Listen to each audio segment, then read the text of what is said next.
Hi guys, FPJ here. Welcome to another unboxing with FPJ. And today we're gonna unbox the Nubia V80 Max.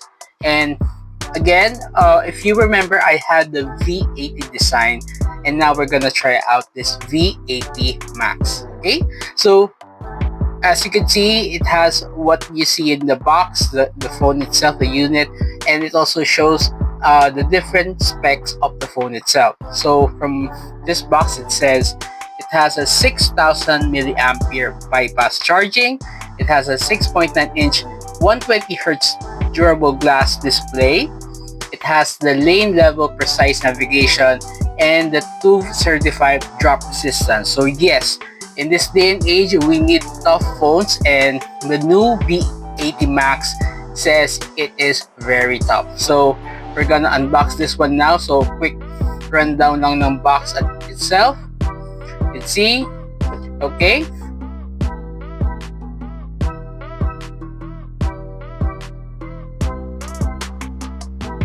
Pop. Okay. So we have the unit itself. Yan naman lang na sa side as we check out the other contents of the box itself.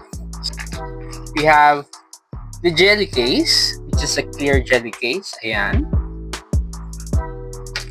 We have the warranty card, the documents. Of course, we have the introduction to the phone. We have the charging cable. Also, we have yung ating pansundot, or yung we have the SIM ejector. And finally, we have the charger. So that's all in the box. Let's put it aside. The jelly case, the SIM ejector. I think we could put it here para makita. Also the documents, of course the warranty, and of course the charging plug and charging cable or the data cable. Okay, so there you have it. Katapos na natin yung Nubia. And then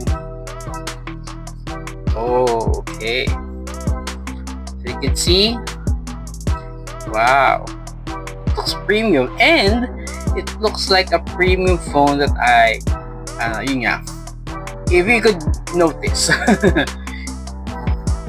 Ayan. You can see you have the side. Of course, so Nubia, I see that this red button is very prominent. I think it's their signature to tell that it's Nubia. And yun nga, napaka-nipis niya. And given that it says that it is drop resistant. So we're gonna try that really soon, but not for now. We're just unboxing this one. Okay? So ngayon, ipipila natin siya.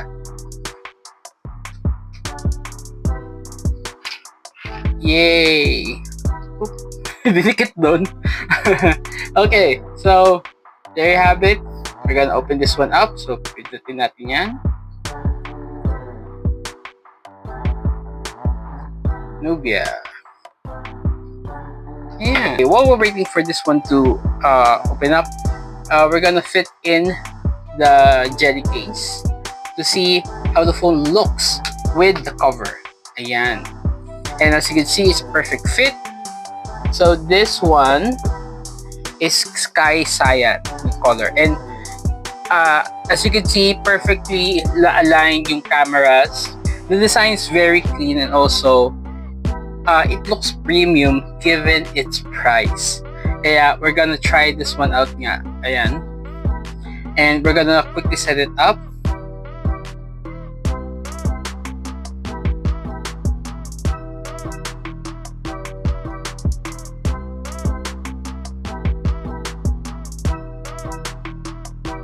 Okay, we're almost done setting this one up. And again, for Nubia, it runs on MyOS. And let's start. Ayan. So we have the phone, the first page, or your main display. Again, tinanggal ko yung sticker so you could see how the back look without the information sticker. But of course, nilagay na natin sa box so we can have the necessary information. Hindi natin napalipas agad. Again, this is the Nubia V80 Max. As you can see, it looks clean, it looks sleek, and it's also tough. But we're gonna try that really soon, but not for now because kaka-unbox lang natin. We're gonna try the different functions, the camera quality, and also the other performance. The performance of this phone in terms of gaming, other apps, and more. And here it looks like with the case. Looks good naman. Added protection. Again, given its toughness, I guess that's an added feature. But given how stressful we have with our how stress we put on our phones, it really pays to have a strong phone on hand.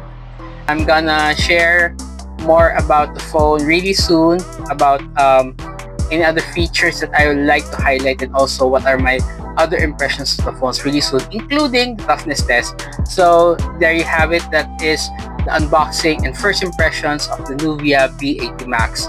So thank you very much for watching this with FPJ for Manual to Life and Tech Manual. See you again in the next video. Bye-bye.